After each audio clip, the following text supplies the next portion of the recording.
ಅವಳು ಹೆದರುಕೊಳ್ದೆ ಕೊಟ್ಲು, ಸರಿಯಾಗಿ left right ಮೇಲೆ ಕೆಳಗಡೆ ಮಧ್ಯದಲ್ಲಿ ಎಲ್ಲ ಕೊಟ್ಲು. ನಾನು ಇವಾಗ ಅವಳಿಗೋಸ್ಕರ ಅವಳು ಮಾತಾಡ್ಕೊಳ್ತಿರುವಾಗ ನಂದೆಲ್ಲಿಡ್ಲಿ ಅಂತ ನಾನು ಹೋಗ್ಲಾ? ನಾನು ಹೋದರೆ ಏನಾಗುತ್ತೆ, ನೋಡ್ದೆ ಇಲ್ಲಿ ಜಗಳ ಆಗ್ತಿದೆ ಬಂದ್ಬಿಟ್ಲು ಇದು ತೊಗೊಳಕ್ಕೆ, ಕಂಟೆಂಟ್ ತೊಗೊಳಕ್ಕೆ, ಅಥವಾ ವೋಟ್ ತೊಗೊಳಕ್ಕೆ, ಅಥವಾ ಸ್ಪೇಸ್ ಟೈಮ್ ತೊಗೊಳಕ್ಕೆ. ನಾನು ಹೋಗಲಿಲ್ಲ. ಅಕಸ್ಮಾತ್ ಅವಳಲ್ಲಿ ಸೋತಿದ್ರೆ ಸತ್ಯವಾಗ್ಲೂ ಹೋಗ್ತಿದ್ದೆ, ನಾನು ಬಿಡೋಳೇ ಅಲ್ಲ. ಅದು ಆ ಹುಡುಗಿನಲ್ಲಿ ಏನು ಗೊತ್ತಾ, ಬೇರೆಯವ್ರಿಗೆ ಹೆಂಗೆ ಕಾಣಿಸ್ತಾಳೋ ಗೊತ್ತಿಲ್ಲ, ಒಂಚೂರು ಮ್ಯಾನಿಪುಲೇಷನ್ ಇಲ್ಲ, ಕಲ್ಮಶ ಇಲ್ಲ, ಕ್ಯಾಲ್ಕುಲೇಷನ್ಸ್ ಇಲ್ಲ, ಇಲ್ಲಿ ಬಂದಿದ್ದು ಹಿಂಗೆ ಬಂದುಬಿಡುತ್ತೆ, ಫಿಲ್ಟ್ರೇ ಇಲ್ಲ.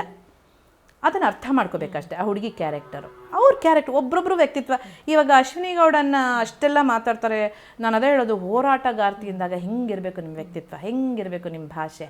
ನೀವು ಅಲ್ಲೆಲ್ಲೋ ಇದ್ದೀರಾ ಪಾಪ. ಅದು ಯಾವುದೋ ನಾರ್ಮಲ್ ಜಗತ್ತಿನಿಂದ ಬಂದು ಹುಡುಗಿ ಏನೋ ಖುಷಿಯಾಗಿ ಏನೋ ಮಾಡ್ತಿದ್ರೆ ಅದಕ್ಕೆ ಯಾಕೆ 1000 ಮಾತುಗಳನ್ನ ಆಡ್ತೀರಾ?